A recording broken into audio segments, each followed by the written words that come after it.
اور خاص طور پر نجومیوں کے پاس اور جادوگروں کے پاس جانے سے ہمیں منع کیا گیا ہے اور ان پر اعتقاد رکھنے سے منع کیا گیا ہے. آج بھی آپ دیکھیں کہ بعض اوقات کچھ لوگ اس قسم کی باتیں کرتے ہیں کہ ان میں سے بعض سچ معلوم ہونے لگتی ہیں. تو بات یہ نہیں کہ وہ سچ ہے کہ جھوٹ ہے. پہلی بات ہے کہ ہمارا اعتقاد ہی نہیں ہونا چاہیے کہ وہ سچ ہے. لیکن اگر اتفاق سے کوئی بات ان کے منہ سے نکلی ہوئی سچ ہو گئی یا پچھلی زندگی کی کوئی بات انہوں نے ایسی بول دی تو یہ سب ہمارے لیے آزمائش ہے. ہمیں اس سے بچنا چاہیے کیونکہ بہت سے لوگ اگر منع کیا جائے تو حجت بازی کرنے لگتے ہیں. نہیں ہم نے خود تجربہ کیا ہوا ہے, سچ نکلتی ہیں باتیں, وہ فلاں نجومی نے مجھے یہ بتایا تھا. اس قسم کی تصدیق کرنا منع ہے. ایسی باتوں کے بارے میں بس خاموشی اختیار کرنی چاہیے, تصدیق بھی نہیں کرنی چاہیے خواہ وہ سچی کیوں نہ نکل آئے. کیوں؟ اس لیے کہ ہمارے منہ سے نکلی ہوئی تصدیق دوسرے لوگوں کا ایمان خراب کر دیتی ہے. وہ بھی اٹھ کے چل پڑتے ہیں, اچھا ہم بھی پوچھ کے آئے, وہ فلانا کہہ رہا تھا, اس کی بات سچ نکلتی ہے. خواہ سچ نکلی ہو پھر بھی مت بولیں. اور آج آپ دیکھیں کہ ایسی چیزوں کے عام ہونے کی اصل وجہ کیا ہے؟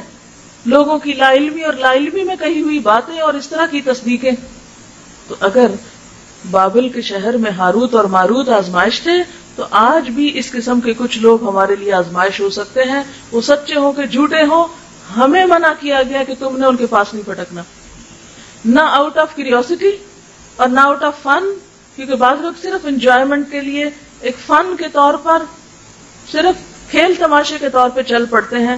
نہ کھیل تماشے کے طور پہ جانا ہے اور نہ سنجیدگی سے جانا ہے, کیونکہ بعض اوقات مذاق میں کہی ہوئی باتیں بھی انسان کے اوپر اس طرح اثر کر جاتی ہے کہ زندگی کا رخ پلٹ جاتا ہے. تو ایسی تمام چیزوں سے ہمیں بچنے کا حکم ہے. اور اس میں آپ دیکھیے کہ آپ صلی اللہ علیہ وسلم نے واضح الفاظ میں فرمایا ہے. حضرت حفصہ رضی اللہ تعالی عنہا فرماتی ہیں کہ رسول اللہ صلی اللہ علیہ وسلم نے فرمایا, جو شخص کسی کاہن یا نجومی کے پاس آیا اور اس سے کوئی بات پوچھی اور اس پر یقین کر لیا تو اس کی 40 راتوں کی نمازیں قبول نہ ہوں گی. یہ صحیح مسلم کی روایت ہے. ابو داؤد کی روایت ہے, حضرت ابو ہریرہ رضی اللہ تعالی عنہ سے روایت ہے کہ رسول اللہ صلی اللہ علیہ وسلم نے فرمایا, جو شخص کسی کاہن کے پاس آیا اور جو کچھ کاہن نے بتایا اس کی تصدیق کی, اس کو سچ مانا, تو گویا محمد صلی اللہ علیہ وسلم پر جو کچھ نازل ہوا اس سے اس نے انکار کر دیا. یعنی آپ پر اتری ہوئی تعلیمات کا گویا اس نے انکار کر دیا. کس نے؟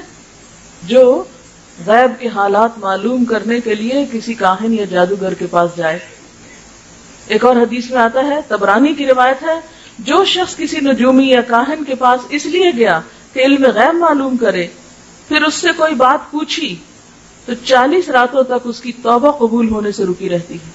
اور اگر اس نے نجومی کی بات کی تصدیق کر دی تو اس نے کفر کیا کہ ہاں اس نے تو بالکل سچ کہا اور یہ تو ایسا ہوگا, اور پھر وہ اس وہم کا شکار بھی ہو جائے. اچھا, یہاں ایک اور وضاحت کرنا چاہوں گی کہ بعض اوقات ایسا بھی ہوتا ہے کہ نجومیوں کی کچھ باتیں ہمیں حقیقت معلوم ہوتی. وہ جو کوئی تیر تکے چلاتے ہیں اس میں کچھ نہ کچھ باتیں بعض اوقات درست بھی نکل آتی ہیں. پھر انسان کا اعتقاد اور زیادہ ان پہ پختہ ہونے لگتا ہے. اچھا, بعض اوقات آپ نے دیکھا ہوگا کچھ لوگ کافی ریڈنگ کرتے ہیں, کافی ریڈرز جن کو کہتے ہیں, کافی میں قسمت تلاش کرتے ہیں. بعض لوگ بالوں کو دیکھ کے کچھ بتاتے ہیں, بعض اور اسی طرح کی باتوں کے ذریعے لوگوں کو ان کے حالات بتاتے رہتے ہیں, قسمت بتاتے رہتے ہیں. بعض اوقات ہاتھ کی لکیریں دیکھ کے بتاتے ہیں, بعض اوقات اور کچھ قیافے کرتے رہتے ہیں اور اس سے غیب کی خبریں دیتے رہتے ہیں.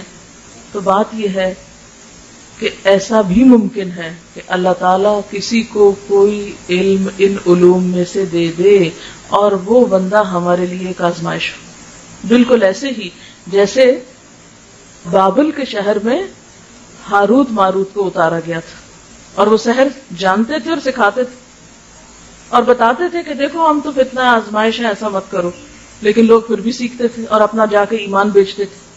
قرآن پاک میں آتا ہے نا, وَمَا يُعَلِّمَانِ مِنْ أَحَدٍ حَتَّى يَقُولَا إِنَّمَا نَحْنُ فِتْنَةٌ فَلَا تَكْفُرْ, ہم تو فتنہ ہیں مت کفر کرو. لیکن لوگ ہاتھ دھو کے ایسے لوگوں کے پیچھے پڑ گئے.